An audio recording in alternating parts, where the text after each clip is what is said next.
and welcome back to my YouTube channel. Thank you so much for joining me for another one of my videos today. So today's video looks a little bit different than normal because as part of my new YouTube setup and theme that I'm doing a collaboration and interview series as well. So the first part of this is with one of my really good friends, George Lizos. So George is an author, he's an intuitive, and you guys will know from obviously listening to my podcast and my videos, I'm a big fan of George's work. So I couldn't think of anybody more perfect to do this first series with. So this is a two-part series. So the video you're watching is obviously the video here on my channel. And if you head on over to George's channel, I'll put the link in the description below to his video and his channel.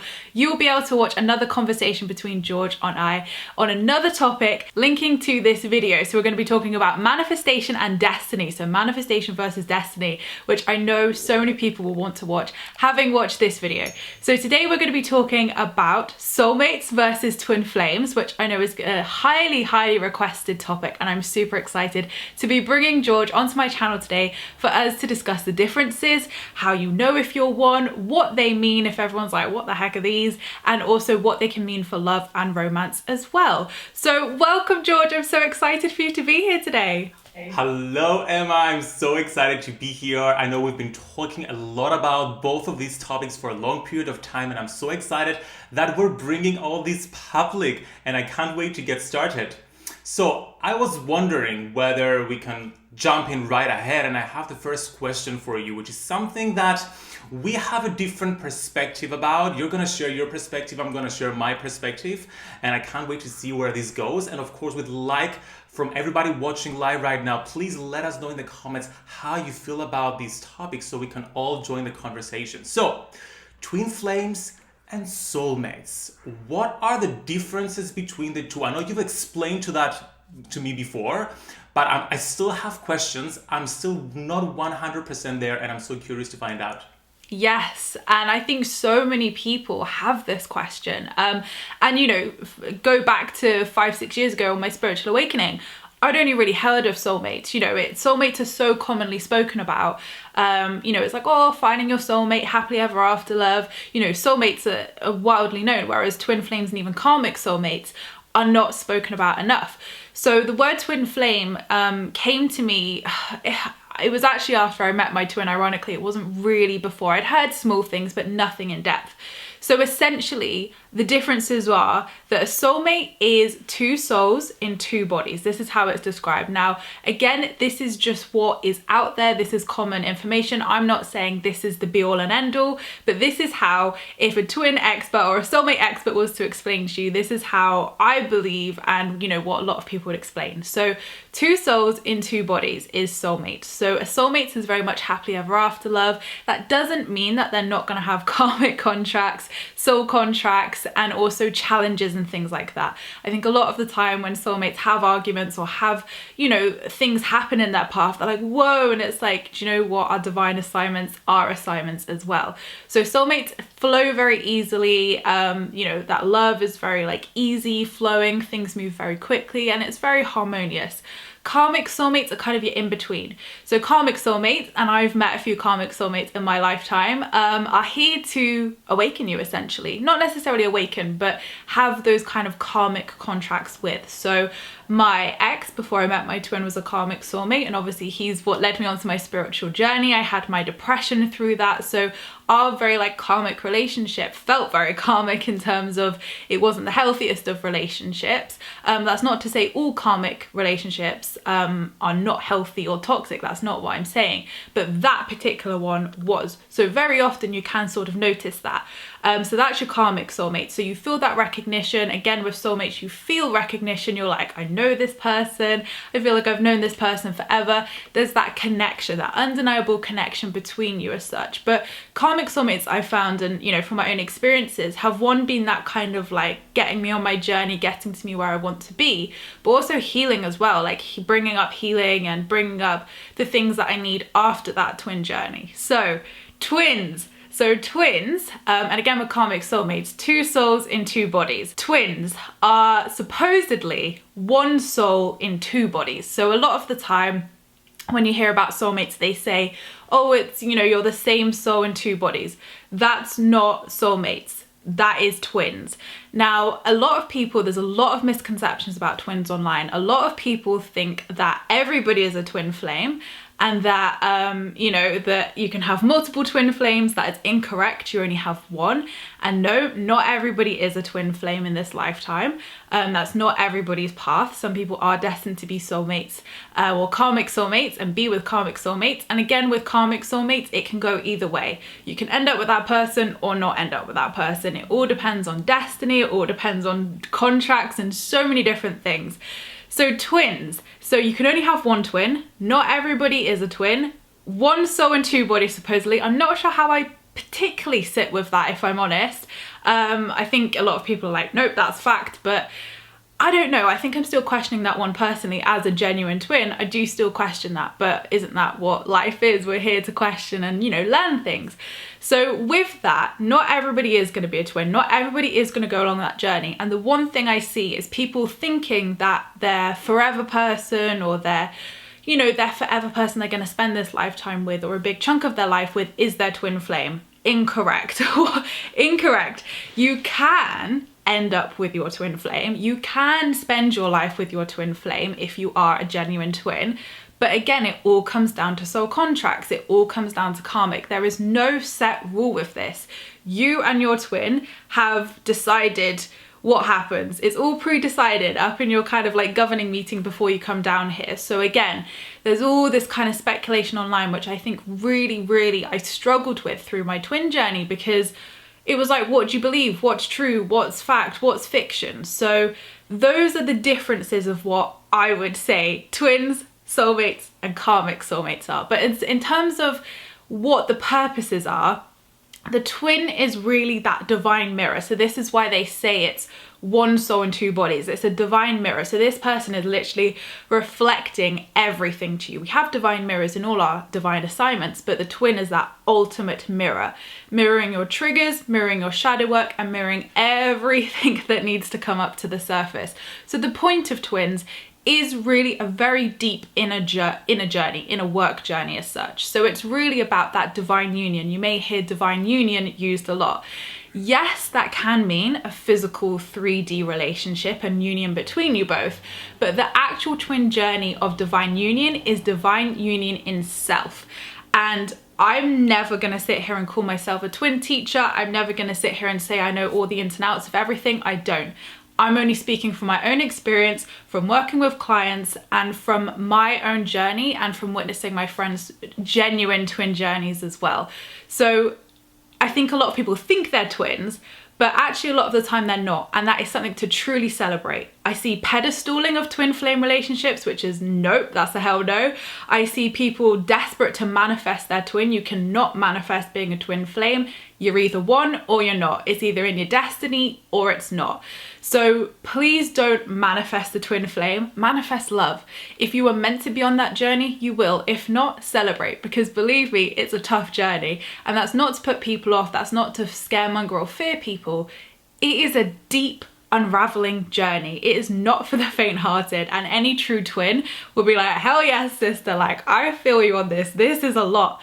So it's really like a deep inner work journey. You shed every single part of your shadow. You go into that shadow, the depths. It feels like a death. A lot of it feels like a death journey as you kind of blossom into this true self who is in that divine union with self. So that union you have to come into with yourself first, which is the essence of all spirituality, finding that peace and that completion and healing and peace for self to be able for the outer to reflect that too.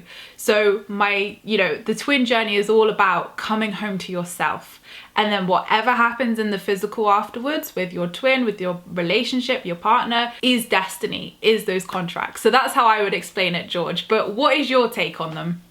Oh my god, that is a lot. So let me just first make sure that I get this correctly in my head. So soulmates, essentially easy flowing, loving relationship with someone you've had a lot of past lives with, and therefore you know each other. There is not a lot of drama. There could be disagreements, but it's mostly good. Am I right on that one? Yes, so from the way I look at it, from the way I've seen, in my own life with my own divine assignments with soulmates, karmic soulmates, and twin, I've had past lives with a lot of them. So yes, you can definitely have past lives with all of them for sure. Then karmic soulmates, they're more intense. They come here to teach you something. There is something, a soul contract between the two that they're triggering you in many ways, but not as intense as a twin flame, right? Yes, so twins are very intense, and that is normally the key indication of you are one, because everything's intense. Everything. Sex, intense. The bad times, intense. The good times, intense. There is no middle ground with twins. It's very intense, and that triggering, you have the bubble stage where you come together and things feel great. And I had this for 6 months where I was like, woohoo, yay, amazing. And then all of the triggering came up, and it very quickly became, whoa, this is heavy, this is a lot. So yes, like from looking at the karmic soulmate side of things, from what I experienced into karmic experiences I've had versus that, whole different level, but different. It's different. It's more of that person is your divine counterpart. Like, you are connected to that person for your whole entire life. But if you don't end up with that person, that's not a burden, that's not a negative. It's just that connection. It's there between you both. You have chosen to come here to have that intense connection, to do that intense work. So the twin frequency, the reason why, again, this is not what I'm saying is, the be all and end all, the truth. I'm just saying, from my research, this is what I've looked into, along my twin journey, is that the frequency of twins is so high, and they have quite a high frequency, and that is not to pedestal. Like, I am someone who will never pedestal twins and never pedestal these connections or labels.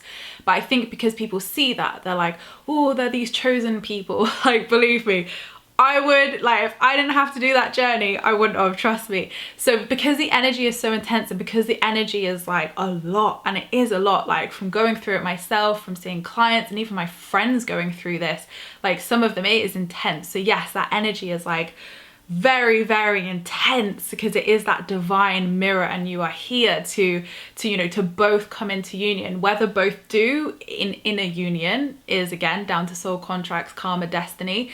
But that is the essence of the journey, to come into that divine union with self, to be able to help the universe, help the collective to, ascend as we are as a collective.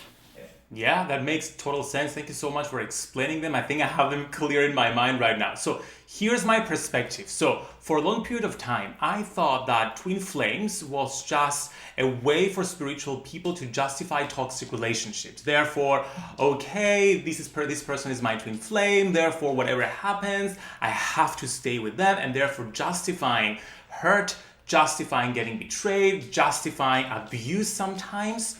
And I'm like, that's a very codependent concept. Now, of course, as I've been having more conversations with you, and understanding exactly what a twin flame is, I started warming up to the idea a little bit. But here's my full perspective. I believe that as souls, we have a journey of ascension. We incarnate from lifetime after lifetime with the aim of learning lessons and ascending and reaching enlightenment eventually. And I believe that we incarnate into this world in groups of souls. And therefore and these groups of souls tend to be very specific, and they tend to be sticky throughout our many lifetimes. It doesn't mean that souls don't leave and souls don't come in, but overall, it is a set amount of people that we tend to incarnate with lifetime after lifetime. And this lifetime, we choose to have different roles with one another. Sometimes there is a twin flame dynamic, sometimes it's a soulmate dynamic, but the way I have it in my mind is in a more general sense of we're all soulmates in a sense. Now, I don't think of soulmates from the way that you define soulmates. This is my way of defining soulmates before hearing to this, so that's what in my head. So essentially, because we're mates incarnating lifetime after lifetime, like our souls incarnate lifetime after lifetime in these soul groups, therefore we're soul mates. So the way I see it is that in one lifetime we have a contract with this person. We're gonna play the soulmate or karmic soulmate or twin flame role so we can learn certain lessons, and then we keep on taking different roles in different lifetimes so we can learn new lessons with one another, so we can fulfill our personal life purpose, our collective life purpose, and therefore we can ascend both on a soul level as well as on a collective group soul level as well. The only thing I can't get on board with, I totally get the twin flame dynamic, the soulmate dynamic, karmic soulmate dynamic. I can get on board with that. The only thing that doesn't make sense with me, and it's what you're still considering as well, is whether it's one soul separated in two human bodies. This doesn't make sense to me from a theological perspective because it conflicts with the idea of a soul's journey of ascension. If a soul is here to ascend and reach enlightenment or something else and just ascend on this pathway that we call life, then it doesn't make sense for this person to be divided into two different bodies. So this is essentially where I stand, and I would love for actually people to let us know, where do you stand on this? Like, to what degree do you agree with this? Do you disagree with this? Do you have any different ideas? We would love to know. Emma, what do you have to say about that? What's your take on it? Yeah, and I love what you said there, actually, because what I really want to put out there for any genuine twins watching is that people who aren't twins are not going to get it. And I can guarantee if, people looked into my life or saw the journey that I've been on over the last 4 years on my twin journey, they would think like, holy hell, Emma, you're in like a toxic relationship, codependent. And I have, for full transparency, I have healed codependency wounds for sure. And that I know is what my twin had to show me. So I can absolutely relate to, I think, again, people do pedestal it to give it that label of, oh, but it's okay because he's my twin, we're going to end up together, etc., etc. Again, for full disclosure, I am not with my twin. We have chosen to not be together in this lifetime. I made that conscious choice, I know, on a soul level and a human level, for my highest good, for my happiness, because over anything, that is all that matters in this lifetime, your happiness and your highest good.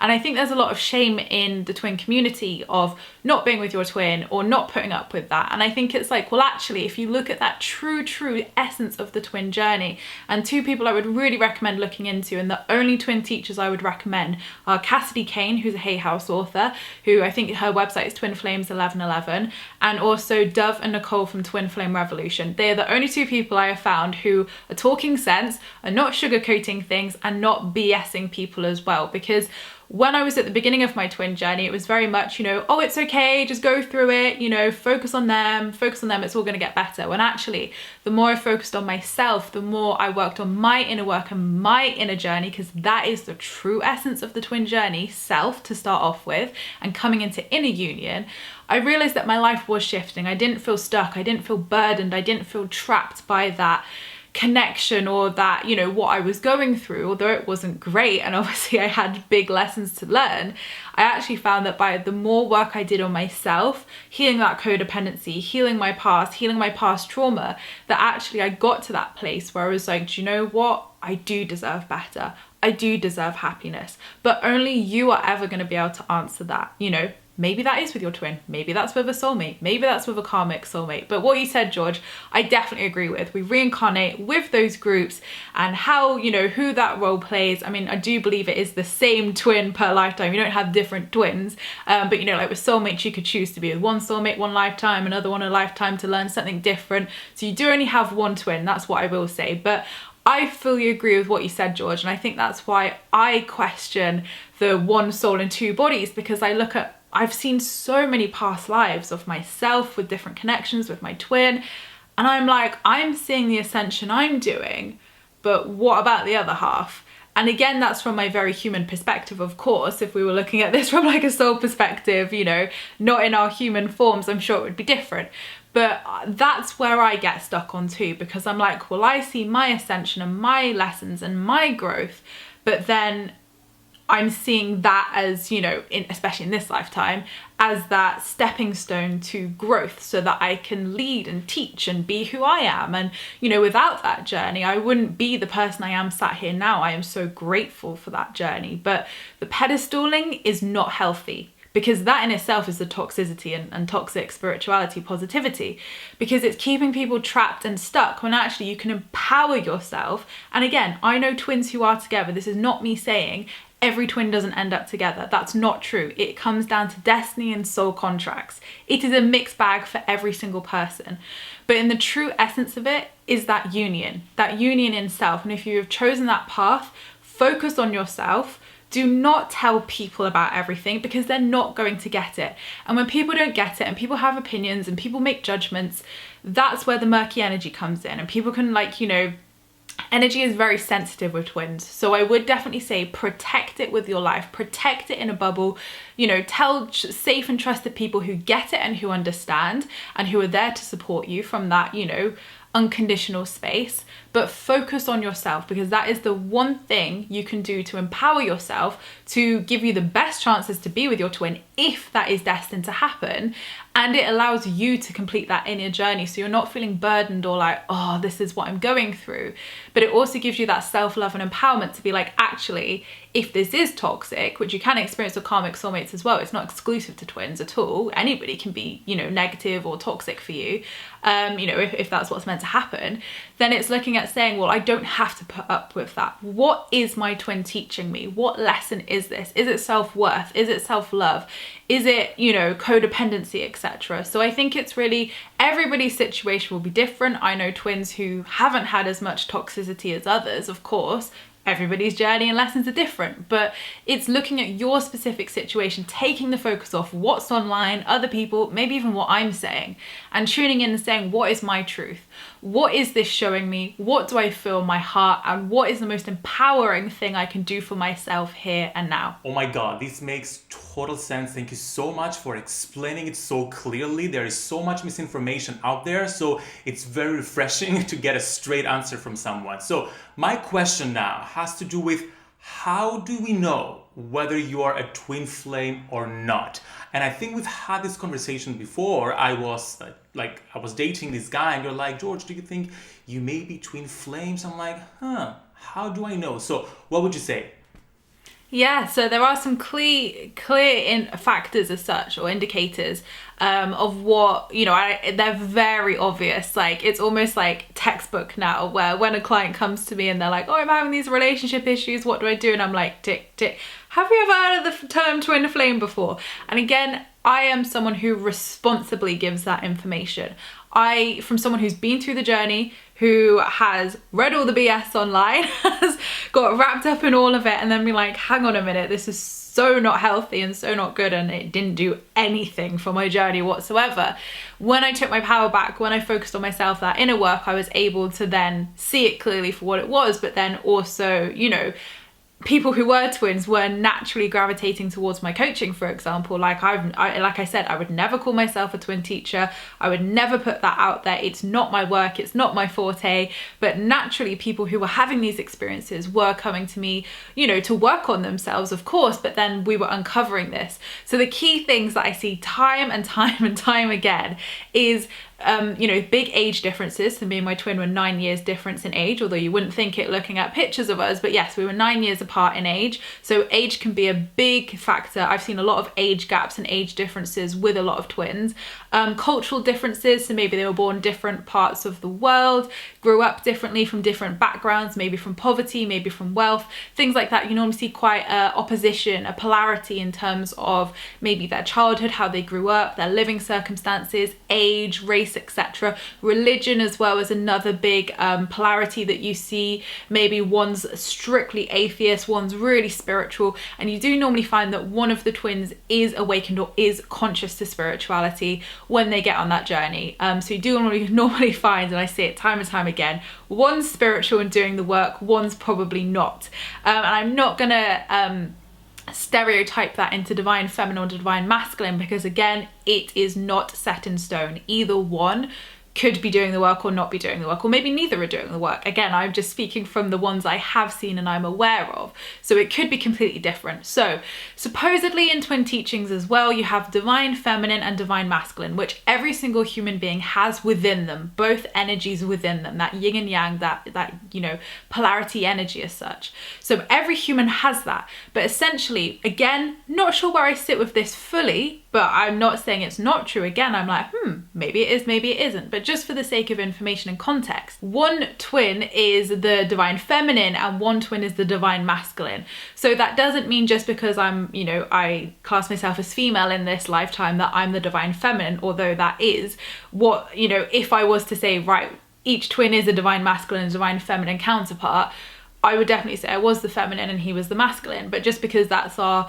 genders and preferences, it's not always the way. Some females who would class themselves as a her or a she, maybe the divine masculine energy. Again, Dove and Nicole are a same-sex couple, lovely women, and you know, one of them's divine feminine, one of them's divine masculine. So it's not always exclusive to what someone would class as their gender or identity in this lifetime.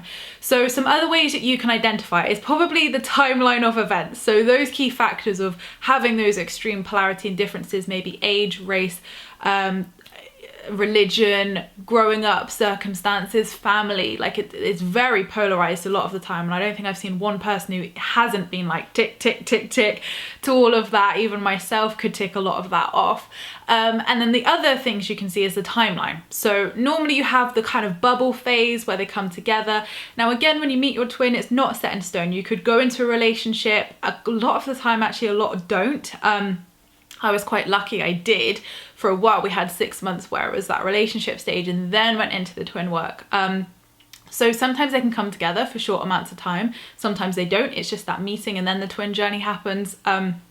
No set rule with it. So normally you find there's the bubble phase where it's, you know, you're like, oh my God, this person's like my mirror, I know them, wow, this is amazing, everything's intense, the sex is great, everything's amazing.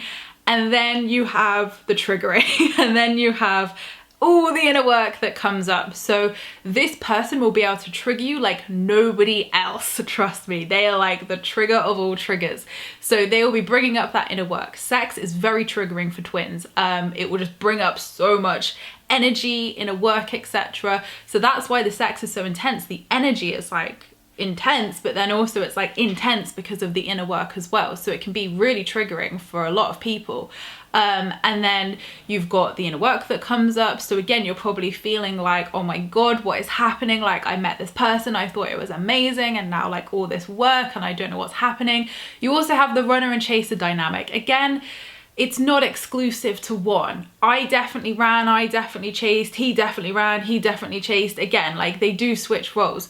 So I think a lot of the time what twins get so caught up in is the runner and chaser stage, because, you know, most of the time people are just wanting and longing and just hoping that magically this is going to fix itself. Truthfully, the only way this is going to fix itself is do the inner work, bring your energy back to you, empower yourself, focus on you, bring that unconditional love to yourself. The true essence of a twin journey is unconditional love, and unconditional love must come from self first.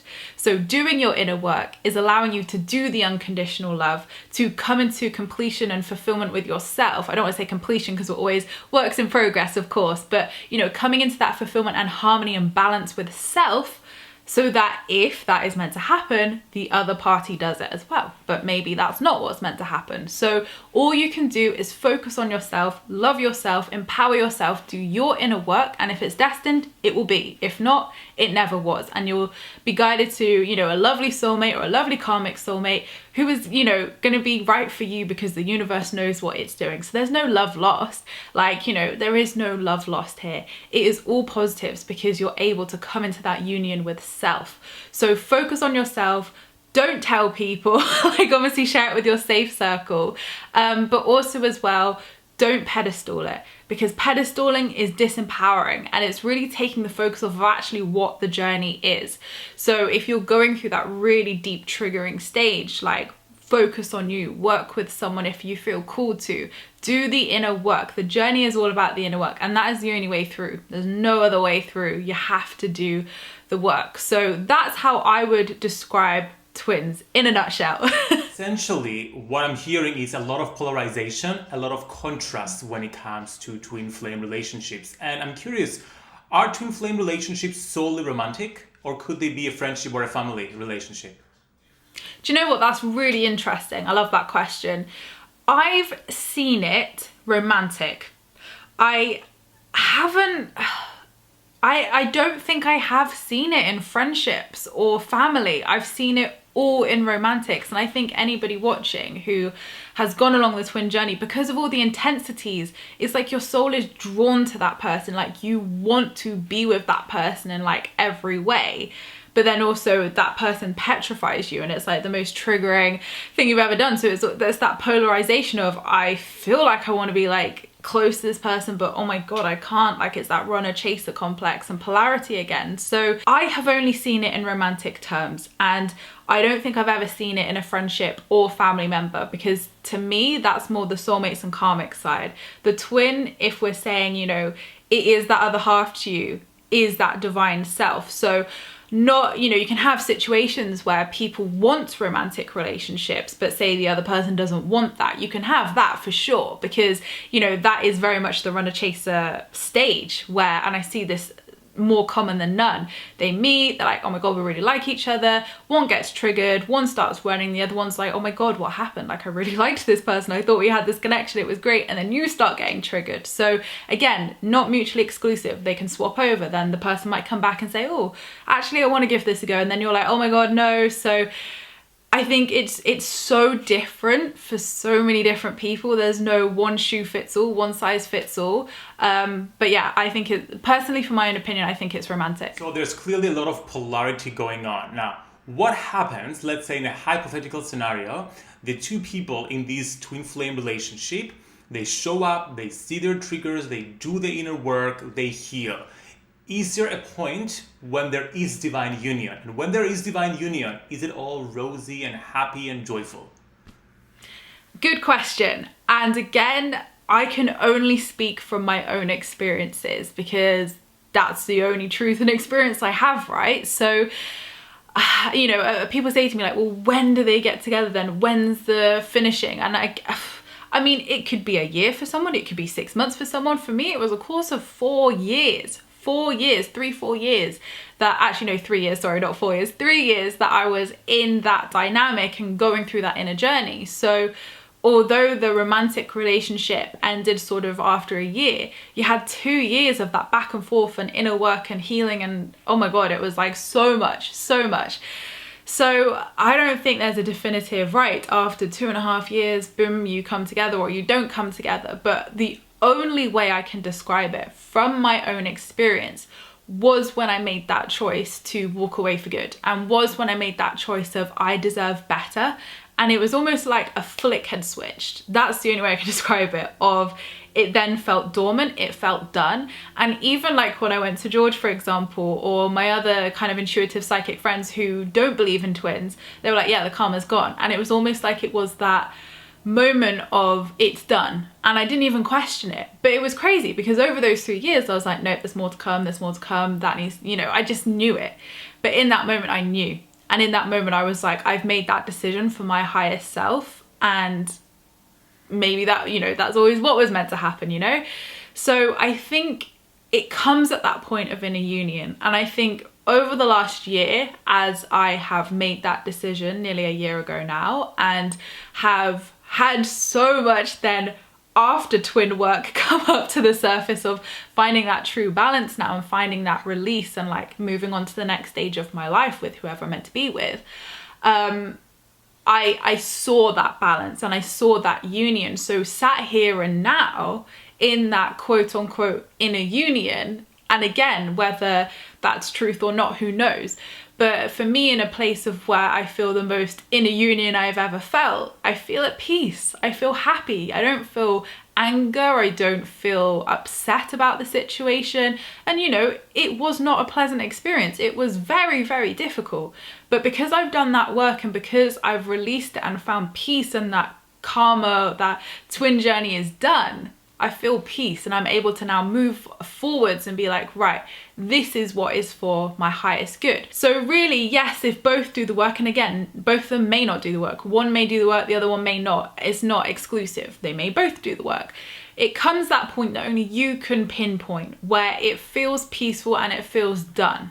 And if it doesn't, it's not. So You know, I've seen twins go along their journey for decades, absolute decades of they come into each other's life for like 5 years, for example, they may get married, have some kids, then divorce, go separate ways. 20 years later, they come back together, they have more experiences. It's not a one shoe fits all. So mine, I guess, was relatively quick, I guess, in terms of if we look at maybe people who have been together for generations, or it happens, you know, it happens over decades, for example. So who knows what the answer is? Only your like soul contract and your destiny and your karma can answer that for you. Everybody is going to be different.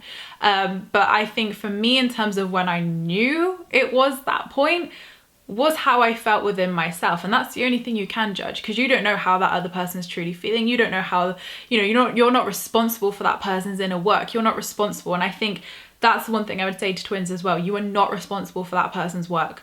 They have to do it. They have free will. You both have free will. Your free will is to show up. If so, great. They have free will as well. So free will does come into a lot of it, which we're going to talk about in our video on George's channel. But yes, I think you will know. And it was an undeniable knowing. And even my friends who are twins who were on their journey, even at that point, were like, it's completed, it's done. So I think even if you come together or not, that inner union is what you should focus on, because it is that peacefulness, that happiness within yourself. And if we talk about it from a law of attraction perspective, manifesting, when you're at peace within yourself and when you've done your work and you're enjoying life and you're feeling good, whatever is for your highest good cannot miss you. So focus on that is what I would say. I love that. So what you're saying is essentially that the divine union could happen over a series of lifetimes, right? Let's say, for example, you haven't found divine union with your twin flame in this lifetime because, let's say, you're doing the inner work and he's not doing the inner work. You could incarnate lifetime after lifetime until eventually there is a divine union. Is that essentially the whole purpose of it?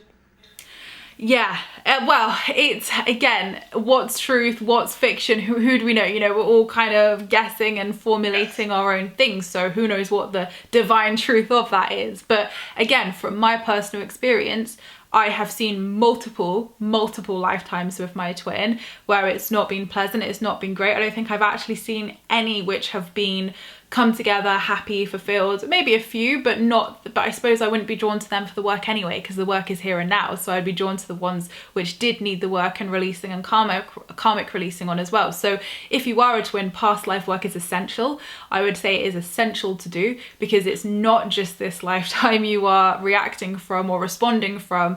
Both of you have lifetimes of stuff you're carrying into this together. And again, for the sake of transparency, Rachel, my psychic, who I've been to for many years, did say to me 2 years ago, I think she said, that you do have the capacity to come together in this lifetime, but it's your choice. And now, sat here 2 years later, after making my decision, doing my work, and feeling in the best place I've felt for a long time, I believe that that choice was for my highest good. And I believe that what she meant by that was inner union, of I had the choice to put a stop to that. And George has facilitated some past life work with me and witnessed that very conversation as part of some work we did.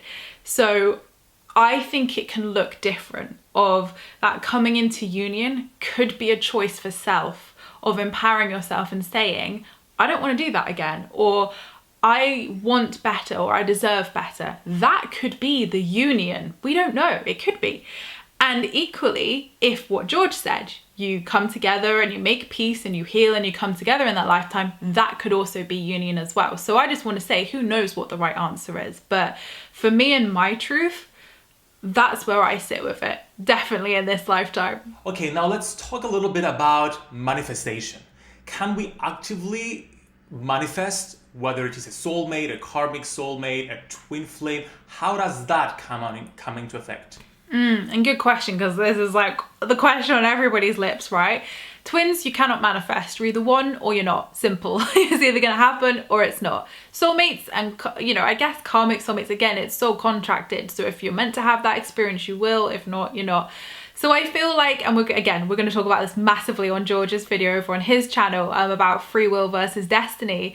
So again, are we really manifesting these people? Are they like in our soul contract? And I do believe we are destined to meet people, and that is meant to happen. So I believe we can co-create and obviously bring that connection in. And I think a lot of people will say to me, well, Emma, you made that Dream Man video 4 years ago. What the hell happened? And I spoke to George at great length about this, of what happened, what was that, what do I do with that video? So I made the decision in myself recently to delete that video, not because it wasn't true. Every single bit of it was true. Every single bit of how I manifested that love was true.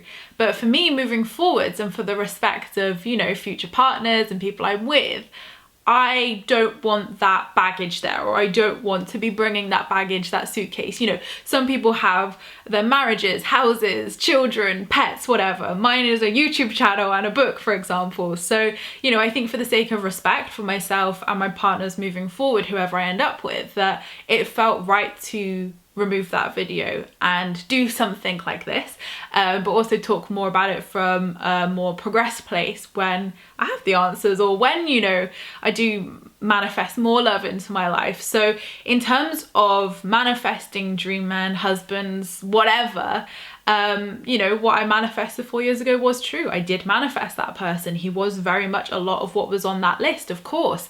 None of that was fake. All of that was real. But who I was 4 years ago is very different to who I am now sat with you today. So as I evolved, and George actually said these words to me, Emma, as you evolved, so did the dream man. And it's so true, because we are always evolving. So it's not that, you know, it's like with anything, if we manifest a career, a house, sometimes we evolve, and those things evolve as well. So I believe you can set the intentions and manifest, but we'll cover more of this on George's channel in his Free Will and Destiny video. Yes, I can't wait. And I 100% agree with you. It's essentially what you did was space clearing. You're clearing the energy of your old self, old relationship, so you can create space and energy and room for a new relationship to emerge. So it came out of your inner union, essentially. So that is powerful. And speaking of inner union, I want to finish with a question that puts the whole thing into an action mode. So essentially, what can we do to ensure that we progress in these relationships, whether it's a soulmate relationship, whether it's a karmic relationship, whether it's a twin flame relationship? And from my perspective, all we can do is do the inner work, because when we are aligned to source, when we're aligned to who we really are, and a relationship like that comes into our lives, then for that relationship to essentially progress into fulfilling that soul contract with that person, then we have to be present, we have to be aligned, so we receive the guidance and the action steps we need to take to fulfill that assignment. Because relationships, from my perspective, are assignments, the soul contracts we're talking about. And what is doing the inner work is being present, realizing our triggers, and realizing that our triggers are doorways to our traumas. So whenever a trigger comes up, which is any negative emotion triggered by another person, essentially, when we dig deep into that emotion, we're gonna find a trauma. And it could go back to a past life, it could go back to our childhood, although from my experience in working with people, a lot of the childhood traumas we have are really collateral damage of past life trauma. So a lot of the trauma work we need to do is past life related. But the more we're present, the more we see our triggers, the more we do the work, the more we heal, and therefore allow ourselves to get the lesson from that relationship. I like to think of like little energetic pearls, and every relationship has this pearl to give to us, and it's like a beautiful energy, like an upgrade into our system that allows us to evolve as people, our souls, and therefore progress on our ascension journey. And something you also mentioned, Emma, that I think is so important is ensuring we find inner union, which comes with self-love, it comes with prioritizing ourselves, it comes with nurturing ourselves, getting to know ourselves, and getting to really come into full understanding of who we really are, not just as physical personalities and ego and human beings, but our wider, expanded version of us, coming to know our soul for what she or he or it really is, coming to see our inner being and stepping into the identity of our eternal self, which not only remembers this lifetime, but remembers all our past lifetimes, all our future lifetimes, and is multidimensional. So the more we do that, the more we have practices that allow us to come into this place of inner knowing, the quicker and more effective we move through these relationships. And we find peace in those relationships and realize, yes, some relationships are meant to last a night, other relationships are meant to last a year, other relationships are meant to last a lifetime, and others lifetimes. So I'm curious, what do you have to say around these? What are some practical tools and practices we can use to move through our divine assignments? Well, I don't think I could put it better than what you said it, George. 100% wholeheartedly agree with everything you said there. The only thing we can do is inner work. The only thing that is in your control, no matter what the connection, is the inner work. Yes, with all three, you're going to have different intensities, you're going to have different lessons, different things, because they're different connections. But everything you said, George, I 100% agree with. They all give us a pearl of wisdom. They all give us that strength and that up-leveling and that, the guidance and nourishment and whatever. But ideally, everything comes back to love, whether it's twin, soulmate, or karmic soulmate. So returning to yourself, returning to that unconditional love state, and working on anything that stands in between you and self unconditional love is the only thing you can do and the only thing that is in your power. So when you do, and you come from that place of love, the rest will unfold how it's meant to. You don't have to worry about that. The rest is already happening. So focus on self, inner work. So inner child work, like George said, #1 priority. Past lives as well, absolutely, especially with twins, 100%. And I think as well, self-love, self-care, empowerment, boundaries, looking at, your romantic relationships. Are there patterns there that you can work on with inner child work or healing inner work? So I don't think I could say anything better than what you said there, George. Oh my goodness, what a perfect place to end this conversation. Thank you so much for explaining to me all the differences. I feel like so much more than I was before because I now understand these terms on a much deeper level.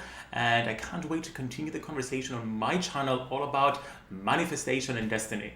Yes, so guys, thank you so much for watching, and thank you, George, for coming on my channel and for giving your pearls of wisdom today as well, and your 2 cents about your what you believe in with twins and soulmates as well. I've learned a lot, you've learned a lot, I'm sure everybody watching has learned a lot as well.